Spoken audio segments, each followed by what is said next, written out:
Good morning friends, I am once again defining old grant and this is in continuation to my earlier video. This is my 112th video and here we will talk of some other books now. Now this is a book called The Land System of British India, written by Baden-Powell.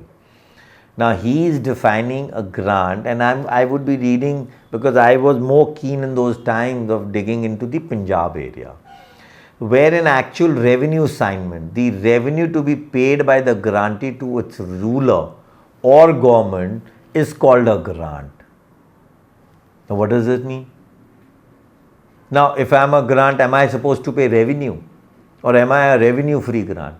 Now grant given by the rulers, it said now, these are those old grants, were revenue free. The owner was exempted from Lagan to be paid by him. The British actually were wanting to seize all such grants, but revenue-free assignments called old grants were converted, and all such old grants, proper documentations and deeds were written. So, old grants were supposed to cease. Where is it written? It is written in the Financial Commissioner Consol, number 37. Of Punjab government on page number 602. So if we read all this, we will see that these grants could not cease. Another book which came in my hand is from Landor. It was the Well Settlement Report of 1842. On its page 8 it says that the difference affected the amount of the revenue and the dates of the revision of assessments. It did not affect the invariable and therefore implied reservations by government to itself of the spontaneous product of the soil, such as streams, minerals and reservations mentioned in the vazabulas of the villages.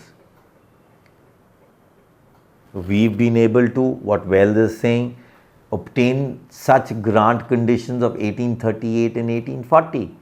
But I have come across papers in the files of miscellaneous English correspondence of 1842.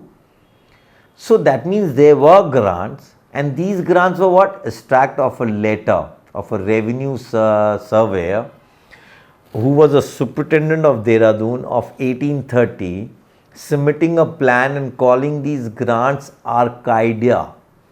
Now this means Oriental. You know, in the South East Asia, such grants were very normal and they were coming across.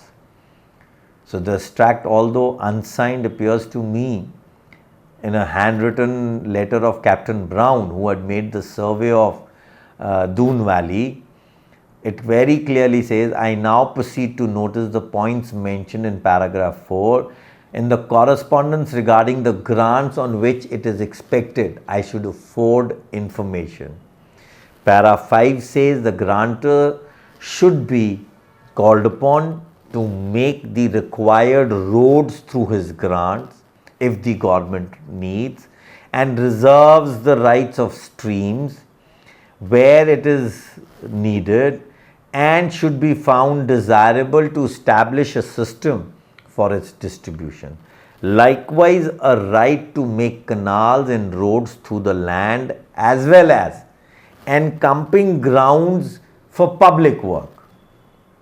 So these were the grants or the documents which were coming forth, which the Britishers in 1830 were subjecting to.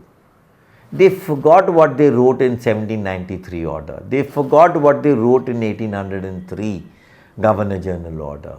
Whether these old grants will remain or will they be converted into new grants. So again there was a grant which came across of 1845. Again the subject was to all mineral products and the rights to distribution of water for irrigation. It very clearly spoke of a settlement report of 1852. This is the Rose settlement.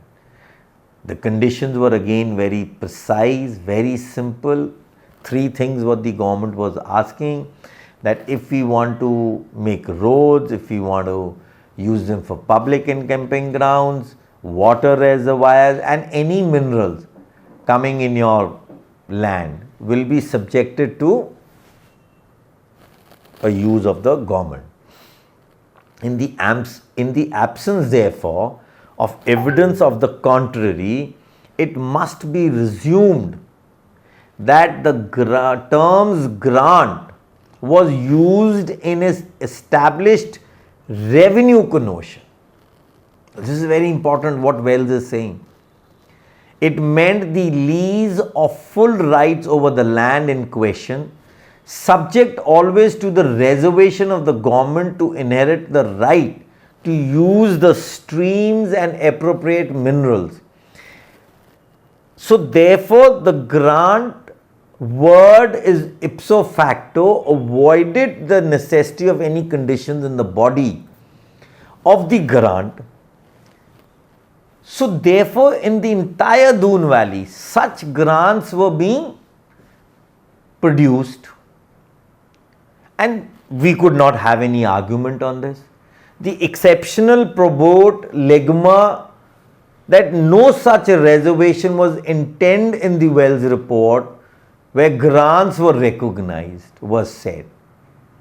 So once again I would say the grant term in 1840 or 1830 was subjected to three conditions, or it was said very clearly by Wells report that it was a connotation or a terminology for a grant being used in a revenue format. That if you are a grant, you are paying or you are being revenued. You are being charged by the British government. But what are we? We are revenue free grants. So there is again something which is to be done. So lands were being taken over where there was no revenue coming. So they were being either resumed in those early days of 1803 till 1840 or 1836, the GGO, which is the Bible. So these things need to be understood. So I have spoken of two books now. We'll speak of some other books in my coming videos and we will talk of it. And my friends, my request, please subscribe. Just don't watch my YouTube. Subscribe as members to my YouTube channel, so that tomorrow even I am in a position, the hard work which this entire team of my small people is doing, so that we can make some revenue also. YouTube is willing to pay me. There is an advertisement coming on my YouTube channel now. But they say we can only pay you out if you have 1000 and above subscriber. So I with folded hand say subscribe. Get your neighbor also to subscribe my YouTube channel. Thank you. Good day.